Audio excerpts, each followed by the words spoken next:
Issue 106.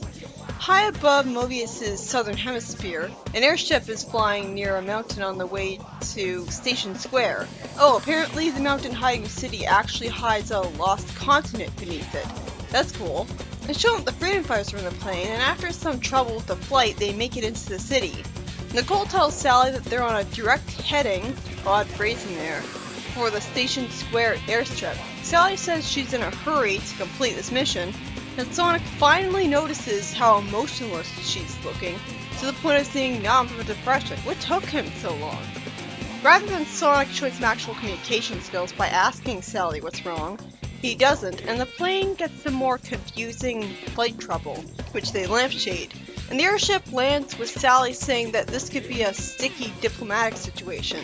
You know, bringing in overlanders to a city full of different, more tolerant towards Mobian's race of humans. It's still better than trying to bring these humans to Knothole. That is why they're here, right?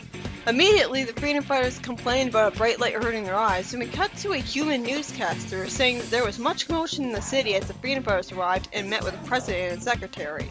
The president makes me suspicious while he says that things in the city have changed for the better, and shows the freedom fighters his joint chiefs of staff, while Sally looks really nervous and unhappy.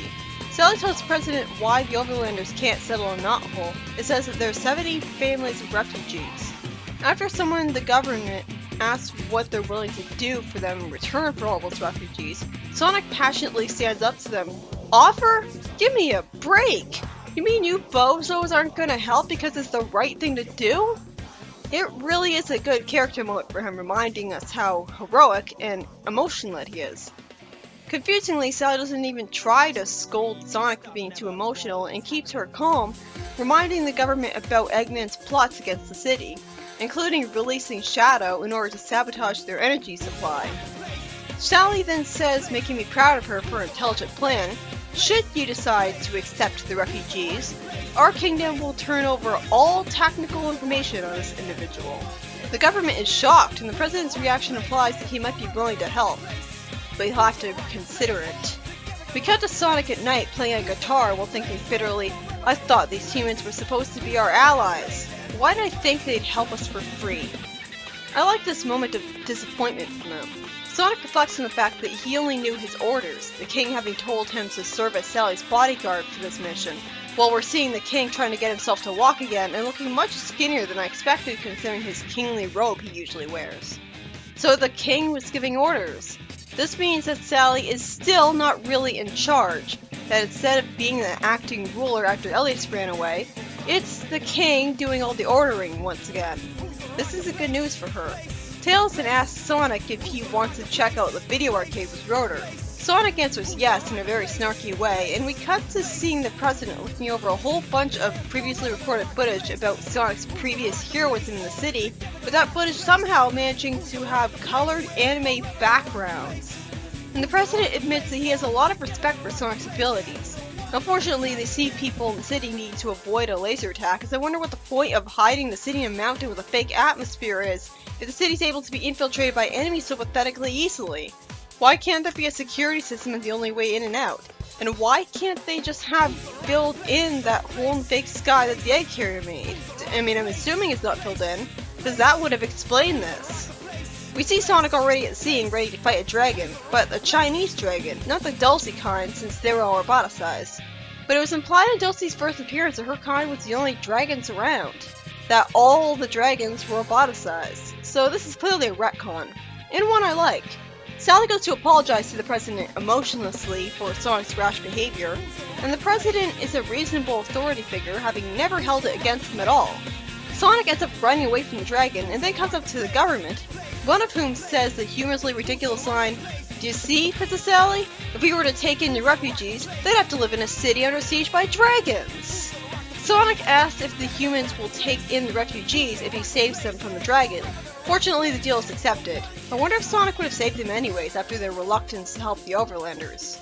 In the next story, we see what looks like Julie Sue fused with Knuckles going to the empty Echidnapolis, and I think it's Dimitri who is told by some Dark Legionnaires that they've completed their search of a sector and haven't seen anything unusual. He hopes that's true since they can't afford to take any chances. What are they expecting? Leonda seems to suck up to Dimitri, asking if his blood sugar is at the right level, and Dimitri says, "You're a dear, sweet girl, Leonda," like a kindly grandfather, and says that she'll make a great heir to him someday. She explains with a smirk that Knuckles has been on the floating island for the past several hours without their permission.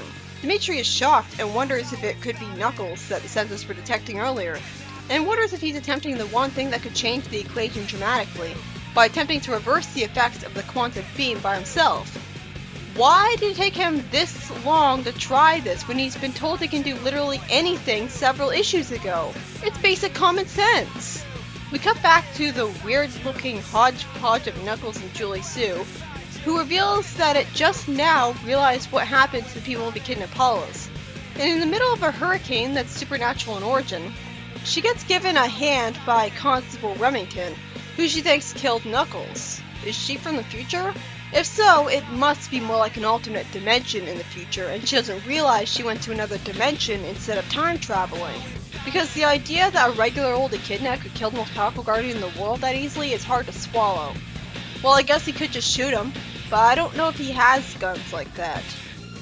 The first story was by Carl Bullers, and involves Sonic being upset that the human government wanted a reward for accepting 70 Overlander refugee families to Station Square, and the problem being resolved when Sonic agrees to fight a Chinese dragon that somehow managed to infiltrate the Hidden City's mountain. What's the point of making it hidden if it's attacked by outside forces so damn easily? Not much to say about this story because it's so slow-paced, other than it provided a good heroic character moment for Sonic.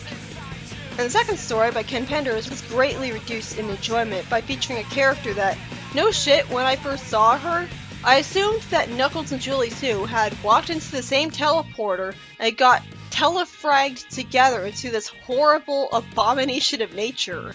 That's literally what I thought happened. It doesn't look like a person, it looks like Knuckles and Julie Sue fused together in this fusion dance.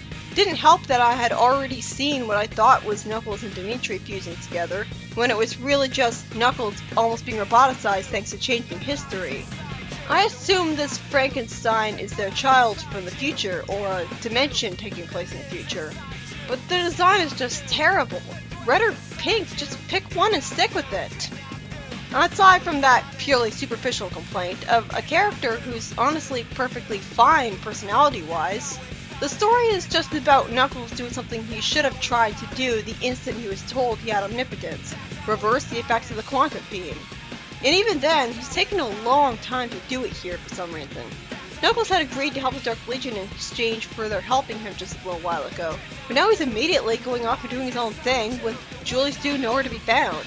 I want to know why the Knuckles-Julie hodgepodge out of Frankenstein thinks that Constable Remington could have killed Knuckles, and hopefully she's wrong on that silly account, because he's been shown as nothing but good and honorable recently, even releasing Julie to let her join the Chaotix.